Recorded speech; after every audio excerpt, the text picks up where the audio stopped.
комисион. И като направиш добра сделка с хубав комисион, радваш ли се? Радвам се. Като сключиш добра сделка. Да. Сега добра ли си сключила? Това ми е въпрос. Не. Би ли сменила кутията? Номер 5 за номер 8? Не. Сигурно ли си? Убедена си. Тогава защо остави номер 8? Защото ми е рождена дата. Добре, като не я взимаш при тебе номер 8. Не я взимам, но искам да си я гледам. Да си я гледаш? Да си я гледам. Гледай си едно хубаво число. Това е вечността. Осмицата. Непрекъснатата линия. Нямаше да има сделка.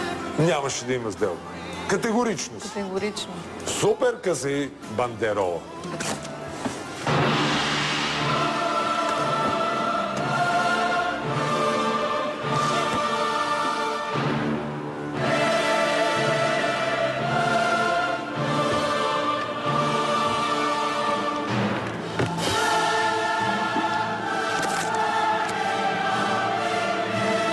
Това е твоя късмет.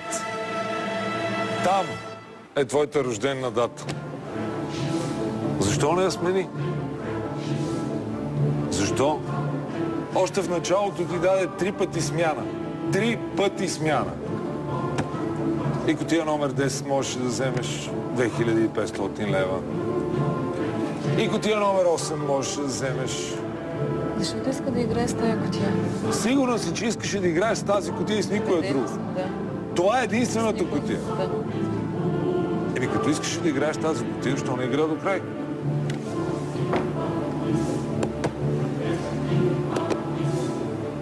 Така е било писано. Не е било писано. Щеше да бъде писано, ако в тази кутия имаше 10 стотинки. И ти твърдо си вярва, че в нея има пари и си отказвала всяка една оферта на банката, само и само да изкараш до края с тази кутия. Тогава щеше да бъде писано. Това ти е писано, това ти се случва.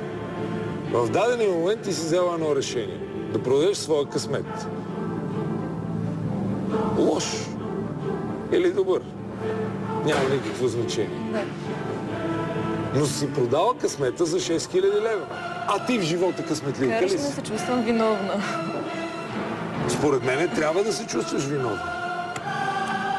Дали съм късметливка? Да. По-скоро не. Винаги всичко съм постигала сама. Никога не съм разчитала на късмет. И поради тази причина. Реши да натиснеш бутон. Да. И не вярваш, че си добър човек. Че Господ гледа за тебе и че ще ти помогне. Съм казвала, че не вярвам. Не.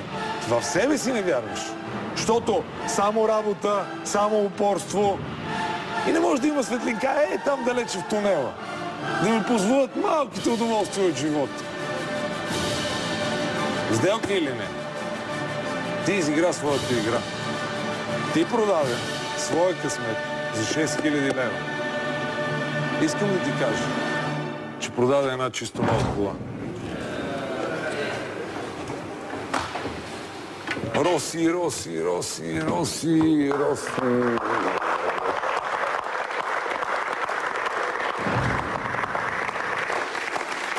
За мен тя не е радост. 6000 лева наистина са много пари. Но 15 000 лева са мечта. Чисто нова кола. Кара си я в Сандански, всички викат: ей, та кола е на сделка или не? Ей, та кола е на Роси. На Роси от Сандански. От Петрич. Ама в Сандански работиш. И в Сандански всички те виждат. А вие не пропускайте и днес черешката на тортата. Днес Крум Самов, Сашка Васева, Иван Лечев и Фънки ще гостуват в дома на Маги Желязков. Ще бъде ли менюто типично манекенско? Тъжна спержа в голяма чиния. И каква изненада е подготвила Маги, с която мъжката част от компанията да изплакна от окото. Гледайте тази вечер черешката на тортата точно в 20 часа. А сега останете с календар и цялата програма на Нова телевизия. И помнете, ние много ви обичаме.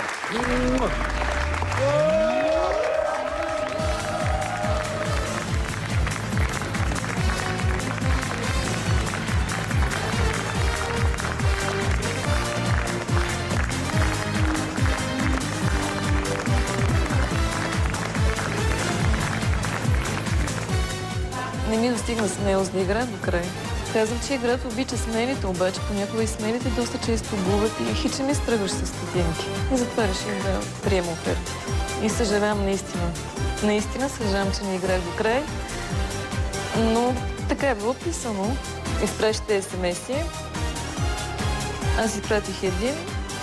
Имах късмет и ме избраха. Късмет и на нас. Сделка или не е игра на нерви и късмет.